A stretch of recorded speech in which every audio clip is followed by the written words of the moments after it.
მოგესალმებით, ეთერშია კვირის პოლიტიკა რუსა შელიასთან ერთად ტრადიციულად საუბრობთ ყველაზე მნიშვნელოვან პოლიტიკურ პროცესებზე. ფაქტია, რომ მოშიმშილი ყოფილი პრეზიდენტის სასიცოცხლო რისკების დღის წესრიგიდან მოხსნის შემდეგ ნაციონალური მოძრაობის მთავარ ამოცანად ახლა უკვე მისი გათავისუფლება იქცა. მათი განცხადებებიდანვე სულ უფრო ნათელი გახდა, რომ თითქოს კოალიციური გეგმები გვერდზე გადაიდო და პარტია ახლა ხელმძღვანელობს პრინციპით, რომ საქართველოს გადარჩენა შეუძლია მხოლოდ ვარდების რევოლუციის მთავარ შემოქმედს.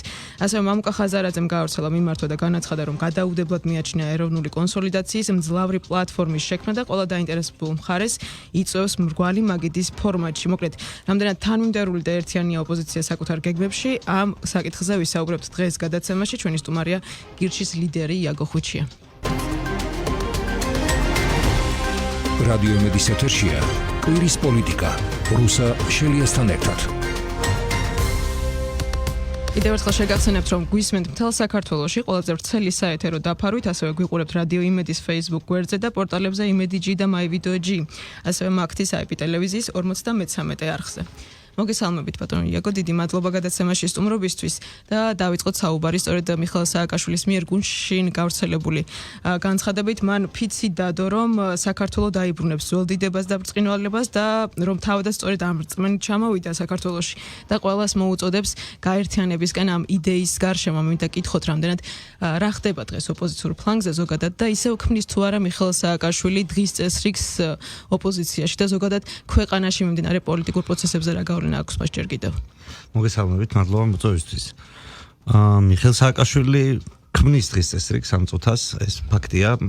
მედია საშუალებები მიხეილ სააკაშვილს და მასთან დაკავშირებულ ამბებს გვაუწყებს და ფაქტობრივად ჯერაც არ არის ჩართული საუბარი სხვა რომელიმე სერიოზულ თემაზე ფიზიკურად, მაგრამ ჩემი აზრით ეს არ არის მომგებიანი თამაში მისთვის. იმიტომ რომ ციხეში ზიხარ და მიუხედავად იმისა, რომ შენ შეიძლება გაშუქებდნენ ყოველდღიურად, მაგრამ არ გავიწყდება, რომ ციხეში ზიხარ. შესაბამისად, შეიძლება შექმნა დღის წესრიგი, მაგრამ თუ შენ ამ დღის წესრიგით არ იგებ ფიზიკურად და გამოდის, რომ ციხეში ზიხარ, მაინც და მაინც ეს არ არის სწორი მიმართულება ჩემი აზრით, მიუხედავად იმისა, რომ შენზე ლაპარაკობენ. შენზე როგორც პატიმარზე ისე ლაპარაკობენ და არა სიტყვაზე შენზე როგორც გამარჯვებულზე. ამიტომ ესეთი დღის წესრიგის შექმნა მე მგონი კარგი არ არის და არავის არ მოუნდებოდა რომ ასე შეგექმნა დღის წესრიგი. თქვენ აღნიშნეთ რომ დიდი ხანია უკვე რეალურად მართლაც ასეა, თითქოს აი მთელი დღის ნიუსი იწყება სწორედ აი ყოფილი პრეზიდენტის ჩამოსვლით ციხეში, მისი შიმშილობით, ახლა უკვე კლინიკაში მისი გადაყვანით და მისი მხარდამჭერების მოწოდებით, რომ უკვე შემდეგი გზა უნდა იყოს მისი გათავისუფლება. რამდენი ხანი შეიძლება ეს დღის წესრიგი იყოს აქტუალური ქართულ პოლიტიკურ სივრცეში და ვისგან კომპრომისს ითხოვს ამ შემთხვევაში ამ ძალიან გამძაფრებული პოლარიზაციის დეპოლარიზება? ჩემი აზრით ამ პროცესს ქართული ოცნებაც აცოცხლებს თავისი შინაარსით, იმიტომ რომ მასაც აწყობს მიხეილ სააკაშვილზე საუბარი და ფაქტობრივად არ გადააქვს თემა სხვა რამეზე, არ შემოაქვს რამე ისეთი სხვა ეგრეთ წოდებული კონტროვერსული თემა, რომელიც გადაიტანდა ყურადღებას მიხეილ სააკაშვილიდან სხვა მიმდინარე ამბებამდე. თუ არ ჩავთვლით კაზინოების შემოგდებულ თემას, რომელიც ჩემი აზრით საერთოდ სხვა რაღაცის გადასაფარად იყო შემოგდებული და ამავდროულად ძალიან ისეთი მოკლევადიანია და ცოტა ხანში ისევ დავბრუნდებით მიხეილ სააკაშვილის თემატიკას, იმიტომ რომ ცოტა ხანი მიწყვარებულია იმის გამო, რომ მოთხოვნა შესრულდა ოპოზიციის და გადავიდა სამამტყოფოში, მაგრამ სამამტყოფოში დიდი ხანი არ იჯდება მიხეილ სააკაშვილი. და დადგება მისი რუსთავის ციხეში გადაყვანის საკითხი, ისევ ხმაურს მივიღებთ ფიზიკურად, ასევე სასამართლო პროცესებზე და ასე შემდეგ. იქიდან გამომდინარე, ეს ორი ძალა ერთმანეთს კვებავს რაღაც პროცესს. რას გულისხმობთ ხმაურს მივიღებთ აქციების განახლებას, ისევ აქვს ეს რესურსი ამ აქციების ან ბოლო თვეების განმავლობაში ჩატარებული აქციების შემდეგ ოპოზიციას მობილიზების ხალხის? იცით როგორ არის ხალხის მობილიზებაზე არ არის 10 კაციანი აქციებიც რო იყოს, როდესაც სამი მედია საშუალება შენზე მუშაობს, შენ ხარ დღის წესრიგ შენქმნი ოპოზიციურ არხებზე. შესაბამისად, მე მგონი ხალხის რაოდენობაზე აღარ არის უკვე ეს თემა საერთოდ. რა ვიცი, ბანერების გადმოფენას აშუქებენ, ხო, ფიზიკურად მიხეილ სააკაშვილზე და კიდე 1000 ისეთი არამნიშვნელოვანი ამბავი ხდება, მაგრამ ის რადგანაც უკავშირდება მიხეილ სააკაშვილის თემას, მას გვასახებენ როგორც მნიშვნელოვან ამბავს და მთელი საზოგადოებრივი ყურადღება გადატანილი აქეთკენ. მე ვფიქრობ, რომ საბოლოო ჯამში ამას ხელს უწყობს ის, რომ ქართულ ოცნებას არ აწყობს სხვა თემაზე გადატანა ყურადღების, მაგალითად რა ვიცი, რატომ შეიძლება იყოს ეს მართველი გუნდისთვის პოლიტიკურად მომგებიანი საკითხი? ნაცები? თუ მიხეილ სააკაშვილი ქმნის დღის წესრიგს ქვეყანაში, რატომ შეიძლება იყოს მართველი გუნდისთვის მომგებიანი? ეს წესრიგია, სადაც რომელიც ჩარჩოებშია მოქცეული თავისი შინაარსით და ძალიან კომფორტულია ქართული ოცნებისთვის. ეს ერთადერთი თემაა, სადაც ისინი თავდაჯერებულად გრძნობენ, როგორ აგინონ ნაცებს. და როგორ დააბრალონ მათ რაღაც, მაგრამ ნებისმიერი სხვა საკითხი, რომელიც კონკრეტულ თემებს ეხება და სადაც უკვე მაგას ვერ იტყვი, რომ რაღაცა ნაცები ასე დავჩაგროთ ან ისე ვქნათ, გამოდის, რომ პრობლემურია, იმიტომ რომ მართლა წარმოგიდგენია თქვენ ხელისუფლება იჯდეს და ეკონომიკურ საკითხებზე, იმაზე, აი ინფლაციაზე და რაღაც ეს კონკრეტულ საკითხებზე, რომელიც მათ ეხებათ, ამაზე მსჯელობდნენ. მათ არა აქვთ ახლა ამის როგორ გითხრათ ადამიანების დარწმუნების საშუალება, რომ ქვეყანა სწორი მიმართულებით ვითარდება და ვერ ამხნევებენ ფაქტობრივად ადამიანებს, რომ ხვალ უკეთესი დღე იქნება. ამიტომ შემოაქვთ უბრალოდ ყურადღების გადასატანი თემები. მიხეილ სააკაშვილიც ასეთი თემაა, კაზინოების აკრძალვაც, ონლაინ კაზინოების აკრძალვაც ასეთი თემაა და ბევრი ესეთი თემები შემოაქვთ, რომელიც არანაირ გავლენას ადამიანებს. უფრო მეტი განცხადებები გვესმის მართველი გუნდის ლიდერებისგან განსაკუთრებით, რომ უნდა გადაერთონ სწორედ იმ საკითხებზე, რომელიც აწუხებს დღეს უკვე დიდი ხანია ქვეყანას მოქალაქეებს, მაგალითად დღესაც ქართული ოცნების თავმჯდომარე ირაკლი გობახიძემ თქვა, რომ აუცილებელია და საერთაშორისო პარტნიორები უკვე ითხოვენ იმას, რომ მოხდეს დეპოლარიზება ქვეყანაში. არის არნიშნავს იმას, რომ თქვენთვის უფრო სწორედ არნიშნავს იმას, რომ არსებობს თუნდაც მართველი პარტიის მხრიდან სურვილი, რომ გარკვეული გზები მოიძებნოს ამ ვითარების განსამუხტად. მე მგონია, რომ ვითარების განმუხტვა, სანამ მიხეილ სააკაშვილი არის ციხეში, ცოტა რთული ამბავი იქნება. და მეორე ნორმალიზება რამ უნდა დაანორმალიზოს, როცა გამოდის პრემიერი და ონლაინ კაზინოებს აკრძალავ, ანუ ბევრ ადამიანს გავათავისუფლებს სამსახურიდან ამას რო ამბობს, ან რაღაცა ნარკოპოლიტიკა კიდევ უნდა გავამკაცროთ და გათავისუფლებაზე არ იყო, იქ უფრო საუბარი იყო, რამდენად პრობლემურია ეს საკითხი და რამდენად სოციალურად დაუცველ ადამიანებს ეხებათ ონლაინ კაზინოების და ამაზეც ვისაუბროთ, ჯერ პოლიტიკური საკითხებით ამოვწუროთ და მე მესმის, რომ ეს გირჩისთვის ძალიან ისეთი მტკივნეული საკითხია. არა, სხვათა შორის მაინც და მაინც არა, უბრალოდ ჩვენ ამ საკითხს არ ვუყურებთ, ისე რომ ჩვენ თავი თემა არის, უბრალოდ ძალიან სასაცილოა, როდესაც ამბობენ, რომ ონლაინ კაზინოები სოციალურად დაუცველებს აზიანებს ყველაზე მეტად. ანუ ეს ხო აბსურდია. ონლაინ კაზინო სოციალურად დაუცველი როა ის არის ადამიანის პრობლემა. და არა ის, რომ რაღაცა შეიძლება 5 ლარს რო დებს რაღაც რომელიმე იმაზე ფსონად რო 5 ლარზებს რო იქნებ მოიგოს, ეს კი არ არის პრობლემა. სფეროს რეგულირება თქვენი აზრით, ძალიან ბევრი ადამიანი წლების განმავლობაში საუბრობდა ამ პრობლემაზე, რადგან ამ თემაზე გინდათ რომ გადაიყვანოს თქვენი პოლიტიკური შეფასება. დაუბრუნდეთ ამ საკითხს, შემდეგ გვექნება ამისთვის, რომ და ისევ მინდა კითხოთ მართველი პარტიის პოზიციაზე, რომ აუცილებელია დეპოლარიზება. როგორ წარმოგიდგენიათ ეს და რა უნდა დათმოს, ან რომელმა მხარემ უნდა დათმოს, ვისგან არის აუცილებელი ეს კომპრომისი? ჩემი აზრით დეპოლარიზებისთვის რამდენიმე გზა შეიძლება იყოს. ერთი რომ გაუშვა მიხეილ სააკაშვილის საზღვარგარეთ სამკურნალოდ. ერთი გზა. მეორე გზა რომ უბრალოდ დაანებოთა მიხეილ სააკაშვილს და გადახვიდეს სხვა თემებზე, ოღონდ მართლა თემებზე. კონკრეტულად რაც ადამიანებს მართლა აწუხებთ. არა მაიმუნობა, ზოგადად რომელიც მოფიქრებულია სინამდვილეში იმისთვის, რომ ვიღაცის ინტერესები იყოს, ბიზნეს ინტერესები გათვალისწინებული. არამედ რაც მართლა აწუხებს ამ ქვეყანაში ადამიანებს. და ქართული ოცნება არც ერთ მათგანზე არ გადადის სინამდვილეში, რჩება ისე პოპულისტურ ნოტაზე და გარდა ამისა, ხელოვნურად აცოცხლებს მიხეილ სააკაშვილის თემას, იმიტომ რომ ეს მისთვის ძალიან კომფორტული და ნაცნობი სფეროა. ეს წარმოადგენს ჩემი აზრით მთავარ პრობლემას, რომ აი მთელი ეს ერთიწლიანი გამოცდილება ჩვენ მე რომ გადმოვცე მოკლედ. სიტუაცია იყო ესეთი, როგორც კი ჩაწყნარდებოდა რაღაცა მდგომარეობა. ქართული ოცნება გამოდიოდა და თავიდან აცოცხლებდა ნაციონალურ მოძრაობას. ასე იყო მელიას დაჭერის შემთხვევაში და ასე იყო ბევრჯერ ფიზიკურად. როდესაც ვიცოდით, რომ მინავლებული იყო ეს რაღაცნაირი საპროტესტო ტალღა, ისევე როგორც გლდანის ციხეში მიხეილ სააკაშვილის გადაყვანის. რუსთავში რაღაც კრიზისი რაღაც დონემდე იყო ესეთი სტაბილურად, ქრონიკულად გაყინული და ქართული ოცნება მიხეილ სააკაშვილი გააკატავა გლდანში, იქ რაღაცა კადრები რომელიც ჩემი აზრით ღიად მიხეილ სააკაშვილს აწყობდა, ასეთი კადრები დადო და ისევ გააცოცხლა ნაციონალური მოძრაობა. ახლა რაღაცას მოიფიქრებენ. მე მგონია რომ უბრალოდ ხელოვნურად აცოცხლებს ეს ორი პარტია ერთმანეთს, მათ ერთმანეთის არსებობა აწყობს და ფიზიკურად ერთმანეთით სარგებლობენ. თუმცა არის თუ არა ეს ამ ორ პარტიას შორის დაპირისპირების ერთგვარი კულმინაცია და რა შეიძლება იყოს, თქვათ, დასასრული ამ კულმინაციის, როგორ წარმოგიდგენიათ თქვენ, როგორც ერთ-ერთ ოპოზიციური პარტიის ლიდერს? კულმინაცია არის ცხადია, იმიტომ რომ მიხეილ სააკაშვილის ციხეში. ეს ისეთი ამბავია ახლა რა უნდა მოხდეს ამის შემდეგ. მიხეილ სააკაშვილი ან უნდა დარჩეს ციხეში და მოიხადოს 6 წელი, რაც 6 წელი კაცი თო ციხეში და ხალხი თუ შეეჩვია რომ მიხეილ სააკაშვილი არის პატიმარი და ზის ციხეში, ისე როგორც შეჩეული ვიყავით აქამდე რომ კიევში იყო მიხეილ სააკაშვილი და არ იყო საქართველოში და არაფერი განსაკუთრებული ამის გამო არავის ეს არ უკვირდა, ჩვეულებრივი ამბავი იყო. ასე ჩვეულებრივი ამბავი თუ გახდა მიხეილ სააკაშვილის ციხეში ჯდომა და დავინახეთ რომ გავიდა 1 წელი ისევ ციხეში ზის რაღაცებს ნაცები ყვირიან, მაგრამ არაფერი არ შველის ამ ამბავს. ამან შეიძლება რაღაც თვალსაზრისით იმედგაცრუება გამოიწვიოს ნაცმოძრაობის მხარდამჭერების და რაღაცნაირად ამ თვალსაზრისით დაიწიოს ტემპერატურა. თუმცა მე ძალიან მეეჭვება რომ ქვეყანაში მისი მხარდაჭერების ოდენობიდან გამომდინარე ეს ასე მარტივად გამოსვლადი ამბავი იყოს. ამიტომ ხელისუფლებას ურჩევდი რომ მართლა რამე ისეთი გააკეთოს, სადაც ადამიანების ყურადღება გადავიდოდა. მართლა ასეთი ამბავი, რომელიც ამ ქვეყნის ეკონომიკასაც რაღაცნაირად უშველიდა და ადამიანებსაც მიცემდა სტიმულს, რომ რაღაცა ესე იგი რაღაცის გაკეთება უნდა მთავრობას. მაგრამ სინამდვილეში ისევ აკრძალვების გზით მიდის, თავრობა ისევ გუნდი ამბობს რომ მას მოუწევს მიხეილ სააკაშვილს 6 წელი საპატიმროში ყოფნა და როდესაც ვაზუსტებთ მათთან შეკითხვას რამდენად მყარი ამ პოზიციაზე მართველი გუნდი, ისინი ამბობენ რომ ეს პოზიცია არ გადაიხედება, მათ შორის ალბათ საჯარო განცხადებებიც მოისმინეთ. თქვენ როდესაც ამბობენ რომ საერთაშორისო პარტნიორობის მოწოდებების დონეზეც კი შესაძლოა ეს საკითხი არ განიხილონ. როგორც ეს მოხდა მაგალითად წინ პატიმრების შემთხვევაში. მე ამჯერად მიხეილ სააკაშვილი 6 წელს მოიხდის აქ. მგონია რომ ბევრად უფრო მალე წავა აქედან, გამოვაცეხიდან ყოველ შემთხვევაში რა გზით და როგორ არ ვიცი, მაგრამ არ ვუშვებ რომ 6 წელი მიხეილ სააკაშვილმა მოიხადოს. რა სამართლებრივი გზები შეიძლება არსებობდეს მაშინ? უფრო რომ სამართლებრივი გზები არ არსებობს, არსებობს პოლიტიკური გზები. ჩაუღრმავდეთ თქვენს ესეთ პროგნოზს.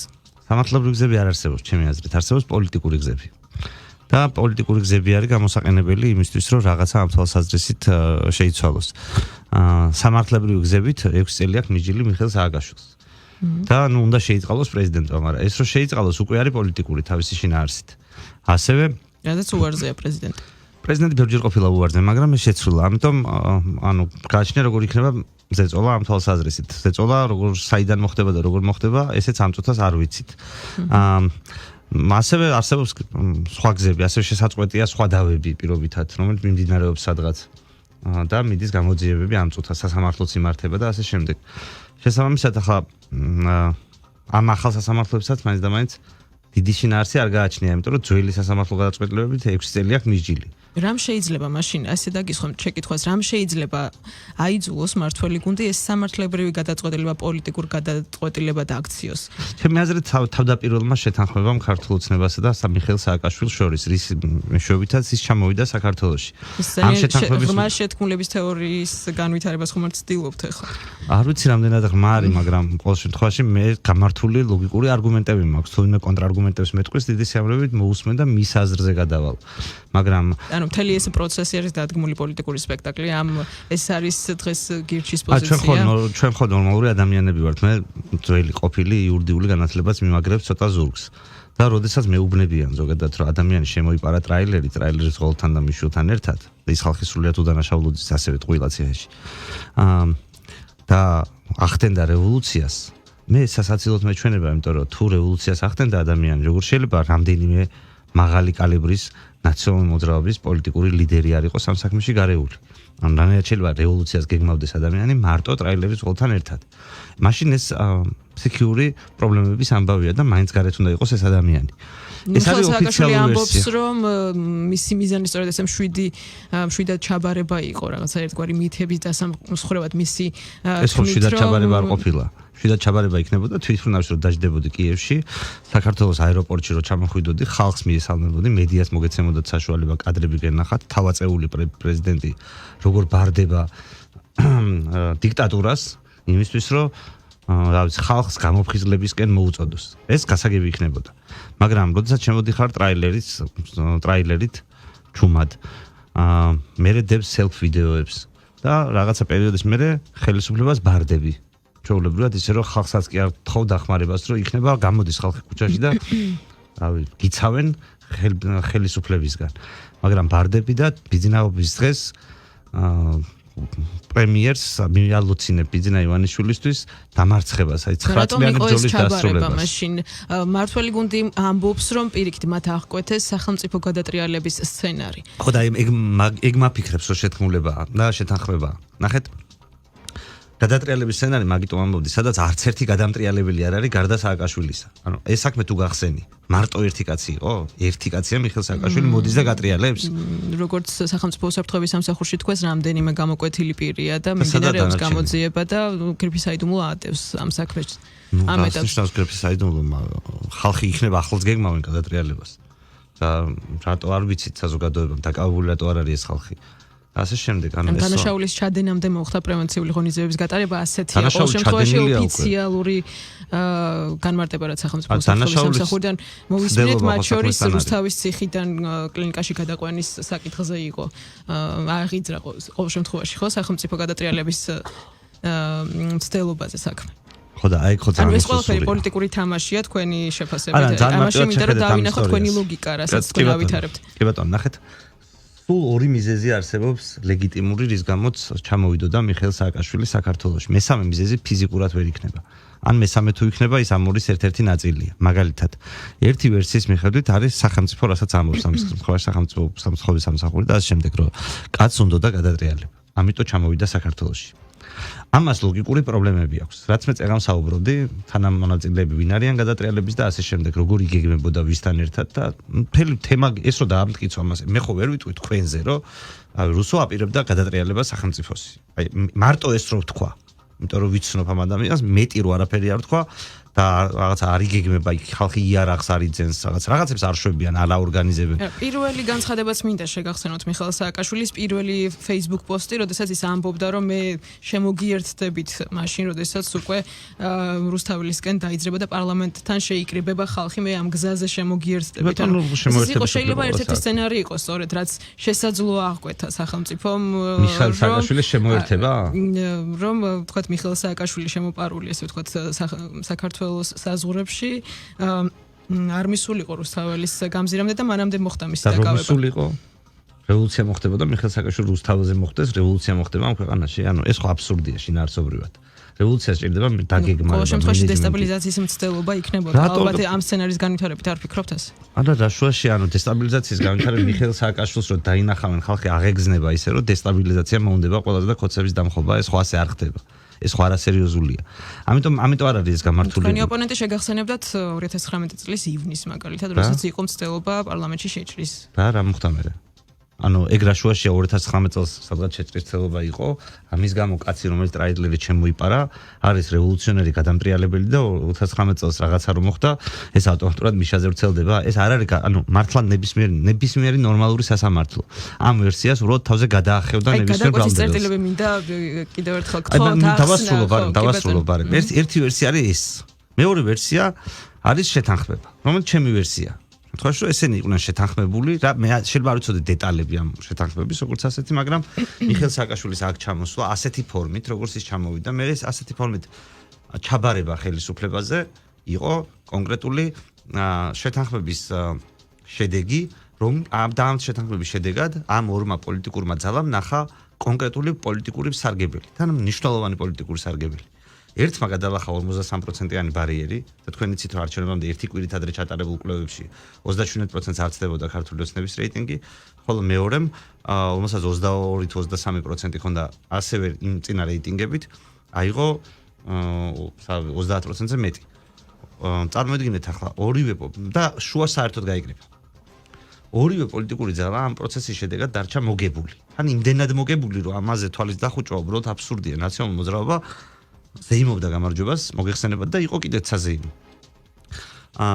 შესაბამისად, წარმოიდგინეთ, რომ ხო მესამე გზა არსებობს კიდე ასევე, რომ მიხეილ სააკაშვილი არის შეურაცხადი და შემობოდიელდა საქართველოში, უბრალოდ დასეირნობდა როგორც შეურაცხადი ადამიანი და შემთხვევით შემოვიდა საქართველოში. სელფებიც გადაიღო როგორც შეურაცხადმა ადამიანმა და ბოლოს დავიჭირეთ სადღაც იმალებოდა. ნუ არ მივაყენოთ მაინც შემოვარწყოთ. არა, მე ვერსიას ვამბობ, ანუ მე კი ამგონია რომ შეურაცხადია, მე შეთანხმებული მგონია. ჩემი ვერსია მეორეა. მეგონები სულ სამი ვერსია არსებობს. მესამე თქვენ უბრალოდ ისე უარყავით რომ ადამიანს არ ვიყენოთ შეურაცხყოფა, ამიტომ მეც თავიდან ორი ვთქვი. ეს პირველი ორია. ამ ორიდან, რომელი უფრო დამაჯერებელია, ისა რა ქვია, შეთანხმება თუ რევოლუციის მოწყობა. ახლა ჩვენმა მსმენელმა თავად განსაჯოს. უბრალოდ ამ რაღაცას სჭირდება ბოლო ნოტა. არა, არსებობს ამ თქვენი ვერსიის კონტრარგუმენტები. მაგალითად, თქვენ როდესაც ამბობთ, რომ 37% ჰქონდა თქვათ მართველ გუნდს არჩევნებამდე, მიხეილ სააკაშვილმა ჩამოსვლა დაანონსა ჯერ კიდევ თუ არ ვცდები მაისში, ხო? მაისიდან მოყოლებული ის აქტიურად ხდებოდა სხვადასხვა პარტნიორებს, მათ შორის სტრასბურგში, ხო? და ამერიკის შეერთებულ შტატებში, როგორც თავად ამბობთ. მიხეილ სააკაშვილს 13 ჯერ ჰქონდა დაანონსებული ჩამოსვლა. მათ შორის კონტრარგუმენტად მე შემიძლია მოგიყვანოთ ის, რომ რეალურად მართლმა გუნდმა პირველად მიიღო ასეთი მძიმე შედეგები ყველაზე დიდ ქალაქებში, ხო? თავადაც მათთვისაც მოულოდნელი იყო დარწმუნებული ვარ. თუმცა ალენჯიხის გარდა ყველგან მოიგო თუ წააგო. თემული სხვა უნდა შევხედოთ ამ ისტორიას. ასეთი შედეგები მე-12 წელია კაცო თუ მე-10 წელია ხელისუფლების. და ჯერ ერთი მასე მარტივად არ იყო სალომე ზურავიშვილის არჩევნების დროსაც ჰქონდა პრობლემები ხელისუფლებას. ახლა უბრალოდ წარმოიდგინეთ, მაშინაც კი როცა გახარიაც არ იყო და გახარია ცალკე იყო, ქართულმა ოცნებამ აიღო იგივე, რაც წინა არჩევნებზე აიღო, როცა გახარიაც მასთან იყო. და პლუს გახარიას რაღაცა 7% კიდე. სწორედ ეს უნდა გაითვალისწინოთ ალბათ ის რომ მესამე ვადით ხელისუფლება, ის რომ ვთქვათ პრემიერ-მინისტრი გიორგი გახარია გადადგა, რომელიც ითვლებოდა ერთ-ერთ ყველაზე მაღალ რეიტინგულ ლიდერად, ასევე ის რომ პარტიის დამფუძნებელი ბიძინა ივანიშვილი წავიდა ამ პარტიიდან ძალიან ბევრი გარემოების გამო. ამის მიუხედავად 47% აიღეს. რატომ? იმიტომ რომ რა ფაქტორი მოხდა ისე? მიხეილ სააკაშვილს რატო აწყობდა? მაშინ თუ შეთანხმება არის, მარტო ერთი მხარე ხომ არ შეიძლება იყოს მოგებული. მიხეილ სააკაშვილს რა შეაწყობდა ის რომ თუნდაც დღეს იყოს ციხეში თუ შეთანხმების. ეს ხო საკითხია, გააჩნია თქვენ მე 30% ავიღო რაღაცა ღონისძიებების შედეგად. და მომიწვიოს რამდენიმე თვე ციხეში ყოფნა. რა ვიცი ეს ჩემთვის მონგებიანი გარიგება იქნება თუ წამგებიანი 30 როდესაც რა ვიცი 33% მაქ აღებული იმის გამო რომ ეს მოვაწყვე და ამავდროულად ეს 33% თქვენ კითხვის ნიშნის ქვეშ აყენებთ ამ რაღაც მართლა უმწვავესი პოლარიზების ფონზე დაპირისპირებას ამ ორ პარტიას შორის კითხვის ნიშნის ქვეშ აყენებთ მიხეილ სააკაშვილის ჩამოსვლას აქ საქართველოში რევოლუციის თქვათ ან დესტაბილიზაციის ან თუნდაც თავისი მხარდაჭერების მობილიზების კითხვის ნიშნის ქვეშ აყენებთ მისი შიმშილობის საკითხსაც რაც იყო მთელი ერთი თვის განმავლობაში საკუთარი მწვავე განხილვის საკითხი მე არა კითხვის შესაბამი კითხვებს ვსვამ. მე უბრალოდ კითხვებს ცნობის მოყარე ადამიანი ვარ. ესე შეხედეთ და კითხვებს ვსვამ. თუმცა ვერსიებს ავითარებთ. კითხვებს კი არსებობთ, ვერსიებს ავითარებთ. ხო და როდესაც კითხვებზე რაღაცნაირი ისეთი პასუხებია. და ამ ვერსიებში ვერ მოხდა რაღაცა რეალური დაპირისპირების საკითხი ამ ორ პარტიას შორის. არა, ნახეთ როგორი სიტუაცია. ზოგადად დაპირისპირება აუცილებლად შეიცავს გულწრფელობის ელემენტებსაც. მე დარწმუნებული ვარ მაგალითად, რომ რაღაცა ლეველის ნაციონალურ მოძრაობის და ქართული ოცნების წარმომადგენლები გულწრფელად ებრძვიან ერთმანეთს. გულწრფელად აქვს გაჩაღებული სამკვდრო სასიცოცხლო ბრძოლა. მაგრამ ეს არ ცვლის იმ გარემოებას, რომ თავში შეიძლება არსებობდეს რაღაცა ტიპის შეთანხმება. და ამ რაღაცა ტიპის შეთანხმების დაზუსტებით არსებობას ჩვენ შეიძლება ვერასოდეს ვერ გავიგოთ. მაგრამ ჩვენ ხედავთ ქმედებებს, საქციელებს, ვაკვირდებით სიტუაციას და ვხედავთ, რომ ეს ორი ძალა მარტო გუშინ ყოფილა ბოლო 9 წელია ეს იქცევა, რომ ორივეს აწყობს. და ამის გამო არ ჭაჭანდება სხვა არავინ. როგორც კი ვიღაცა მესამე წამოვა, ქართული ოცნება აძლიერებს ნაციონალურ მოძრაობას. რაღაც ისეთ ნაბიჯს დგამს, რომლითაც ძლიერდება ნაციონალურ მოძრაობა. როგორც ახლა ხდება ეს. მანამდეც ესე ხდებოდა. იმიტომ რომ სუის იმათ ხდის აქტუალურს. წარმოიდგინე ისინი ყავს გამოცხადებული მთავარ ოპონენტებად. სხვასთან ფიზიკურად არც ლაპარაკობს და იმათთან ჩხუბობს და თან ისე ჩხუბობს, რომ სხვა ყველაფერ პოლიტიკურ პროცესს კლავს ამ ჩხუბით. და სინამდვილეში ეს ერთადერთი გზაა მათგან ხელისუფლების შენარჩუნების, იმიტომ რომ რატო ირჩევ ქართულ ოცნებას, რაში არიან ისინი წარმატებული? წარმატებული არიან ერთადერთ რამეში. არიან კარგი ყარაულები. მიშასი. ანუ იციან რომ იმ ადგილს, სადაც მიშა იყო, იქიდან თვითონ გადმოაგდეს მიშა და იმ ადგილს ყარაულობენ, რომ ისევ მიშა არ დაждდეს. ამას ეუბნებიან ქართველ ხალხს, რომ ჩვენ ვართ ყველაზე გარანტირებული ხალხი და ყველაზე წარმატებული ხალხი მიშასგან დაცვაში. და მე მიდის კამპანია მიშა რაც უდია, როგორ მიდის ომი, რა სიზამს მიშა რო დაბრუნდება და ჩვენ ვართ აქტუალურები ქართულ ოცნებაში. თავად მიხეილ სააკაშვილია პოლიტიკურად აქტიური, უფრო სწორედ ცდილობს რომ მუდმივად იყოს პოლიტიკურად აქტიური, მიუხედავად იმისა, რომ ის თუნდაც უკრაინაში წავიდა 2013 წელს. და თუნდაც ეს მიხეილ სააკაშვილი აქტიური ადამიანია. მე მინდა გითხოთ, ანუ მიხეილ სააკაშვილი რას იგებს, ანუ ეს ამ კითხვაზე პასუხი ვერ მივიღე მაინც საბოლოოდ. მიხეილ სააკაშვილმა უკვე მოიგო ეს არჩევნები. და მეორე ტურზე ფაქტობრივად 50-50-ზე დაჯდა რეალურად შედეგები. და ამავდროულად მიხეილ სააკაშვილის მოგება არ არის ის, რომ 2012 წელს რა შემადგენლობას ყავდა ნაცმოძრაობას. ყველა რო დაიბრუნა. ვინც ოდესმე წასულენაც მოძრაობიდან, ხო ყველა დაიბრუნა. ანუ წარმოიდგინე რომ მთელი პოლიტიკური სპექტრი გაანაცა. მთელი მედია სპექტრი გაანაცა და გააკოცა, მარტო ეს ორი დარჩა ხო შინაარსობრივად. და წარმოიდგინე რავი, გამარჯვება რას ნიშნავს, აბა რომ ადამიანი არ დარჩა ფაქტობრივად, რომელიც 5 ნომრის ქვეშ არ მოძრაობდა. რაღაცა ფორმით. მათ შორის ის ხალხი, რომელიც აკრიტიკებდა აქამდე მიხეილ სააკაშვილს, ვინც წასული იყო, გაბრაზებული იყო ასე შემდეგ. რა ვიცი, ისეთი ხალხი გაიძახეს ფრიმიშაო, შეიძლება ძალიან გაგიკვირდეს ცოტა ხნის წინ ამ ადამიანების ბიოგრაფიას რო გადახედავ. და ეს რატო არ არის გამარჯვება? კონსოლიდაცია მოახდინა საკუთარი პარტიის, საკუთარი პარტიიდან ყველა ლიდერი გააქრო. მართლ პარტიასაც? მართლობლადაც თავისი მოგება ქონდა. მე ხო ის ვკითხეთ ნიშა სააკაშვილს რა უნდა და. კი, იმიტომ რომ ორივე მხარე გამარჯვებულია. ორივე მხარე გამარჯვებულია. მოდი შეხედეთ, ანუ ფაქტობრივად ნაციონალურ მოძრაობაზე სრული კონტროლი დაიბრუნა მიხეილ სააკაშვილმა ისევ. ის არის მარტო ნაციონალური მოძრაობის ლიდერი. არც ნიკამელი, არც ერთი სხვა ლიდერი, ყველა გაქრა. არარავის მნიშვნელობა აღარ აქვს. ყველასთვის გასაგები გახდა, რომ მიხეილ სააკაშვილის არის ისევ ნაციონალური მოძრაობა. ეს ცოტა ამბავია, როდესაც ამას ერთი ჩამოსვლით და რამდენიმე თვიანი ციხეში ჯდომით, ამას ახერხებ. და როდესაც ეს ახალ წლამდე თუ გაზაფხულამდე მიხეილ სააკაშვილი თუ ისევ იქ დაბრუნდა, სადაც იყო, ან სხვა ფორმით აღმოჩნდა თავისუფლებაზე, რატო ეს მისთვის წამგებიანი დილი ესე რო ვთქვათ. ქართული ოცნებისთვის ხომ მომგებიანია და მომგებიანია. ხო და ეს მინდა კითხოთ, როგორ წარმოგიდგენიათ მაშინ მიხეილ სააკაშვილის გათავისუფლება ახლა ამ პირობებში. ან როგორ შეიძლება მოხდეს მისი გაყვანა ქვეყნიდან ისე რომ ვთქვათ არის ხელისუფლება მოარი თქواس ამ ქვეყნის სასამართლოს გადაწყვეტილების აღსრულებაზე. აი ნახოთ რამდენად არიან შეთანხმების შემსრულებლები, მაგრამ თუ ეს მოხდა და ასექნეს, მაშინ ხო ჩემს ვერსიას აქვს არსებობის უფლება. ამაზე მაინც რო შევთანხმდეთ, რომ თუ ის მოხდა, რომ რავი, ახალ წლამდე მიხეილ სააკაშვილი აღმოჩნდა. ანუ თქვენ გინდა თქვათ, რომ მთელი ოპოზიციური სპექტრი, მთელი საზოგადოება უყურებს ახლა ამ შეთანხმების, ამ სცენარის რაღაცა განვითარებას და მათ შორის თქვენ როგორც ოპოზიციური პარტიის ლიდერი ერთ-ერთი პარტიის, ესე უყურებთ ამ თქვენი აზრით რაღაც პოლიტიკურ სპექტაკლს? მე ესე ვუყურებ, უბრალოდ თან მგონია, რომ ძალიან საშიშია, იმიტომ რომ ღმერთთან უკრავს, რომ შეთანხმებულები არ იყვნენ და ისე ხდებოდეს ეს. ის კიდევ უფრო საშიშია. იმიტომ რომ მართლა ცეცხლს ვეთამაშებით. ფიზიკურად, იმიტომ რომ თუ შეთანხმებულია, შეიძლება ვიღაცა აკონტროლებს ამას და მშვიდად ახარ. ანუ იცი რომ რაღაც რა შეიძლება იყოს რისკი? როგორ შეიძლება იყოს მესამე ინტერესი? მილიონი ადამიანი და 9 მილიონი თუ 600,000 ადამიანი ერთმანეთს უპირისპირდებოდეს ქვეყანაში. და ერთ-ერთის ლიდერი ციხეში იჯდეს 600,000 თუ 500,000 კაცი რო ხარს უჭერს.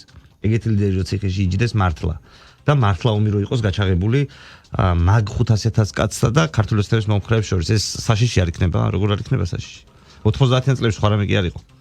ნამდვილად სხვა ასეთმა ტიპის დაძაბულობებმა, რომელიც ჯერ აგენტების სახილით დაიწყო, მერე ციხეში ჩასმებით და მერე ავტომატებით რო გამოვარდა ხალხი. ხოსნამდვილში ასე დაიწყო. არსებობს ამის წინაპირობა, როგორ ფიქრობთ სამოქალაქო ომამდე მისვლის? მე შეთანხმების ვერსიის ბჯერა ხო იცით? მე მინდა კითხოთ სხვა საკითხებზეც რომ გადავიდეთ, მე აღვნიშნე რომ მიხეილ სააკაშვილი მოუწოდებს ყველას რაღაცა მის გარშემო გაერთიანებისკენ და მეორე განცხადება გავრცელდა დღეს მამუკა ხაზარაძის, რომელიც ასევე სთხოვს ყველას რომ რაღაც კონსოლიდაციის აუცილებლობა არის და სამი საკითხიც ჩამოთვალა მან, რის გარშემოც უნდა მოხდეს როგორც ოპოზიციის, ასევე საზოგადოების გაერთიანება. ეს არის ცალ-ცალკე პოლიტიკური ცენტრის შექმნის მცდელობა თქვენი აზრით და რომელ მხარეს შეიძლება თქვათ გირჩი აღმოჩნდეს? ან საერთოდ აქვს თუ არა სურვილი რომ ამ ადამიანებთან ერთად რაიმე საკითხი განიხილოს, მათ შორის ისეთი მნიშვნელოვანი საკითხები, რაზეც შეიძლება თქვათ მამუკა ხაზარაძის განცხადებაში იყოს მოყვანილი. რომელი იყო ეგ მნიშვნელოვანი? მაგალითად იყო თქვათ ლუსტრაციის კანონზე საუბარი, ასევე იყო საუბარი იმაზე, რომ ამერიკის შეერთებული შტატების სამხედრო ობიექტების განლაგებაზე და ეკონომიკური კუთხით საკანონმდებლო გააქტიურებაზე, ასევე მე ხო ეს არ უყურებ ამ სიტუაციას. მე ლუსტრაციის კანონი ახლა საერთოდ მგონია მნიშვნელოვანი ამ წუთას. დიდ დრო გავიდა. და თქვია საბჭოთა კავშირიდან.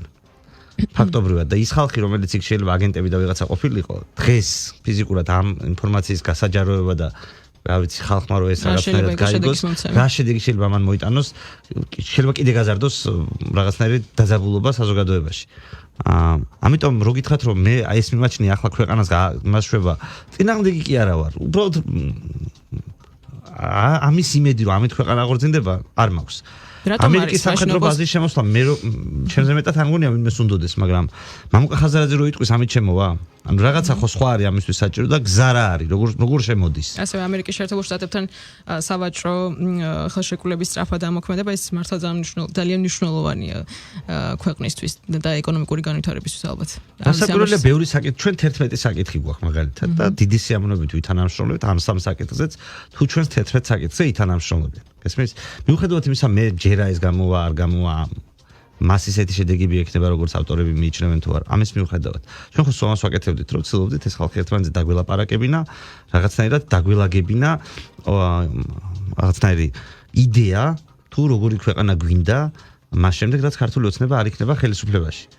რა ეს არის იდეა, რომ ქართული ოცნება რო არ იქნება ხელისუფლებაში, ჩვენ მივიღებთ ლუსტრაციის კანონს, ამერიკელებს ვეთქვით ბაზები დააყენეთ აქ.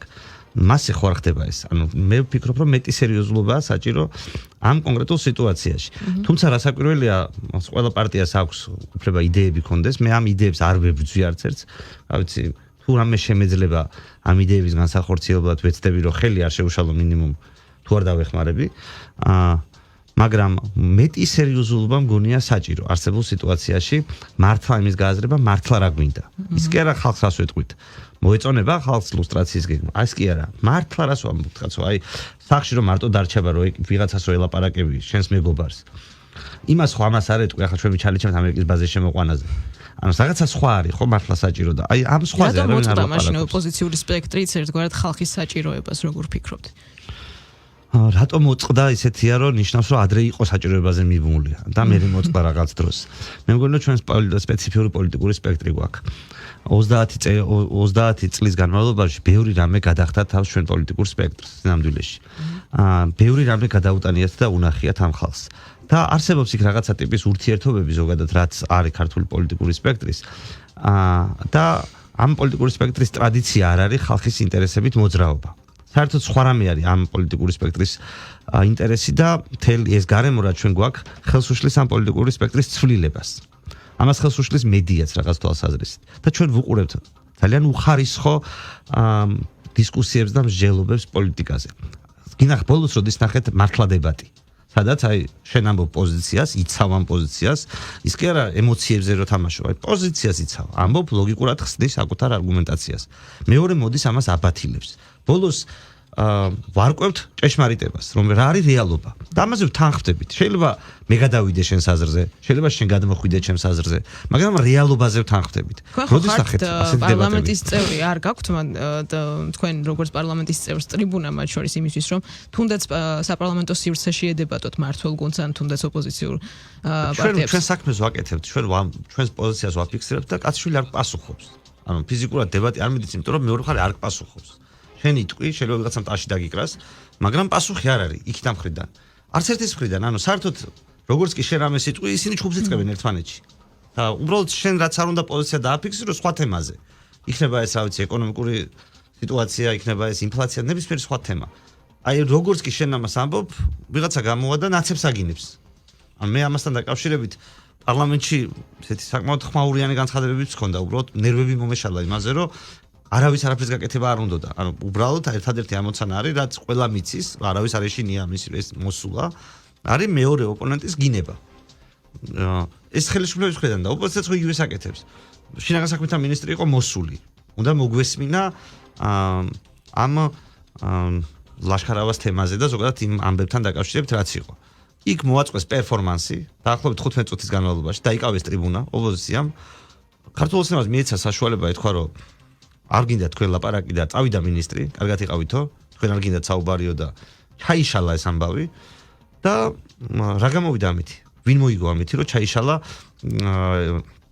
შინაგან საქმეთა მინისტრთან აი ესეთ მძიმე დროს საუბარი. ვის აწყობდა ეს? მინისტრს აწყობდა, ხელისუფლებას თუ ოპოზიციას? თუ მოსახლეობას, ვის აწყობდა? წარმოიდგინეთ, ასეთი ტიპის დესტრუქციებით არის შემდგარი მთელი ეს პარლამენტი, სადაც იმას, რომ სალაპარაკო არაფერი არ აქვს, ინაზღაურებენ ერთმანეთთან ჩხუბით. ეს არის ტრაგედია ზოგადად ამ პარლამენტის. შეიძლება ეს გაგრძელდეს, როგორ ფიქრობთ?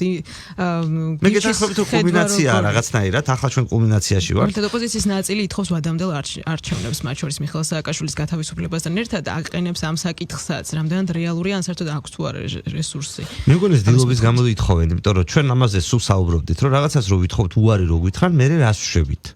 ამ კითხვაზე არავის არ უნდა პასუხის გაცემა. ჩვენ სინამდვილეში ამის გამო გაგვებუტნენ, რომ სულ სვამდით კითხვებს. რაღაცას რო გვეტყოდნენ ემოციურად, რაღაცა გზნებარე სიტყვებით, ჩვენ მშვიდად პასუხობდით. მე ეს რო არ გამოვიდეს და ასე რომ მოხდეს, ამოხდება. ახლა ზუსტად ის დრო მოვიდა. რასაც ჩვენ ვამბობდით, რომ აი ეს რომ მოხდეს, მე რა ვშვებით. და ახლა ინტერესით ვაკვირდები რა მოხდება. თორე აქამდე ვიცოდით, რომ ეს ასე მოხდებოდა.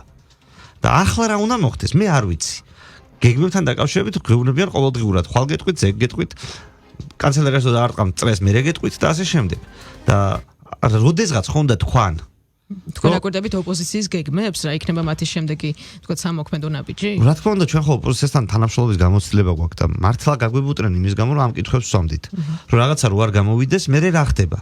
ფიზიკურად ხელისუფლებასთან მაშინ მithumetes არანაირი ურთიერთობა არ ქონდა ფიზიკურად ისინი არ გველაპარაკებოდნენ. პარლამენტში შესვლის საკითხთან დაკავშირებით ბოლოს ყველა ოპოზიციური პარტია აღმოჩნდა პარლამენტში. ხო. ყველა ოპოზიცია ჩვენზე ადრე შევიდა კიდე ხალხი, რომელიც მას აქვია ჩვენ გვაგინებდა პარლამენტში შესვლასთან დაკავშირებით. ასე რომ მე ვფიქრობ, რომ ჩვენ მე მაინც ვაბრალებ იმას, რომ ჩვენ ახალი ქვეყანა ვართ, საბჭოთა კავშირიდან მოვდივართ, ბევრი რამე არ ვიცოდით. ჩვენმა წინაპარმა პოლიტიკოსებმა, ესე რომ ვთქვათ, არ იცხოვრეს მაინც და მაინც სწორად. არ დაგვიტოვეს მეგონი გამართული პოლიტიკური კულტურა. ძალიან ცუდად დაგხვდნენ, ესე რომ ვთქვათ, შემდეგ თაობას და დღესაც იგივეს აგზელებენ. ეს არის მე მგონი თავარი პრობლემა. და ამაზე არავინ არ საუბრობს, არავინ არ იღებს არაფერზე პასუხისმგებლობას, სიტყვაზე არავინ არ აგებს პასუხს. ზოგადად აი ჩაითვალა, რომ პოლიტიკა არის ადგილი, სადაც არასერიოზული ადამიანები მიდიან და რაღაცებს ლაპარაკობენ პოლიტიკური მოტივებით და თითქოს არ არის სავალდებულო, აი როგორც მე და თქვენ რო აი ჩვეულებრივ პირად ურთიერთობებში, ადამიანურ ურთიერთობებში, სიტყვებზე და საკუთარ ქმედებებზე ხო ვაგებთ პასუხს. მე რო რაღაცა ცუდად მოვიქცე აი ისეთი ამორალური საქციელი ჩავიდინო, რომელიც ჩვენს ურთიერთობას პირობითად არ ეკადრება რაღაცნაირად, არ არის სერიოზული. ხო ერთმანეთს ვეტყვით საყვედურს ამის შესახებ და პოლიტიკაში თითქოს ეს ასე უნდა იყოს, ეს არ უნდა გაგიკვირდეს. თუ არ ხდება პოლიტიკური ელიტის გაჯანსაღება, ამორჩეველი ნამდვილად იზრდება არჩევნებიდან არჩევნებამდე. არა ვარ დარწმუნებული არც მაგაში. არა ვარ დარწმუნებული არც მაგაში, ანუ მე მესმის, რომ სხვათა შორის მე მჯერა ძალიან ბევრი ეჭვს გამოთქვამთ ზოგადად ყველა პროცესის მიმართ, ყველა საკითხის მიმართ, აი რაში ხართ ძალიან დარწმუნებული. ბოლოს ამით დავასრულებდი თქვენთან ინტერვიუს. გამოსავალი არის მეტი თავისუფლებაში, ამაში ვარ დარწმუნებული და მგონია რომ ყველა პრობლემა რომელიც ჩვენ გვაქვს იმის გამო რომ თავისუფლების ნაკლებობაა ქვეყანაში და ადამიანებს კიდევ უფრო მეტად ვუზღუდავთ თავისუფლებას, ნაცვლად იმისა რომ ვაძლევდეთ თავისუფლებას, იმიტომ რომ ადამიანი უფრო შრომის ნაყოფიერია, როცა მას თავისუფლება აქვს, აი თქვენი საკუთარი თავიც აიღეთ. როცა თქვენ ყველაფერს გიზღუდავენ, ასე კი არა, ისე თქვი, ასე კი არა, ას გააკეთეთ. არავინ არ მიზღუდავს, ნამდვილად შემიძლია გითხრათ, ძალიან დიდი. არა, თქვენზე არ არის საუბარი, დაშვება რომ გააკეთოთ და მეორე ვარიანტი, როდესაც არ გიზღუდავენ, როდის იქნებით უფრო ნაყოფიერი, უფრო ბედნიერი, უფრო მხიარული და რა ვიცი, უფრო წარმატებული. ხო, თუმცა არსებობს აი თქვენს განვითარებაში ერთგვარი ანარქიისკენ, თქვათ, ასეთი თავისუფლება ეს არასწორია. წარმოგიდგენთ, ნახეთ რატო მე რასაც ვამბობ ის წესრიგი, სინამდვილეში ყველაზე მეტად არის დატვირთული რაღაცა ტიპის შეზღუდვებით და პასუხისმგებლობებით. თავისუფლებას როცა ჩვენ ვამბობთ, ეს იმას არ ნიშნავს, რომ ანარქია იქნება. პირიქით, რასაც მე ვამბობ ის წესრიგი, არის სხვა ტიპის ვალდებულებებით დატვირთული და სადაც რა ქვეყანაშიც მე მინდა ცხოვრება. იქ ანარქია კი არ იქნება, იქ არის წესრიგი, სადაც ადამიანები საკუთარ ქცევებზე, საკუთარ სიტყვებზე აგებენ პასუხს. სახელმწიფო კი არ ადგენს ქცევის წესს. ადამიანები ადგენენ ამ წესს და თავიანთ ადგენენ წესებს თვითონვე ექვემდებარებიან. ძალიან დიდი მადლობა თქვენ სტუმრობისთვის. იაგო ხუჩია გერჩის ლიდერი იყო დღეს ჩვენი სტუმარი. ერთმანეთს შევხვდებით ერთ კვირაში. რა თქმა უნდა, ისევ ოთხშაბათს ნახვამდის. რადიო მედიის ეთერშია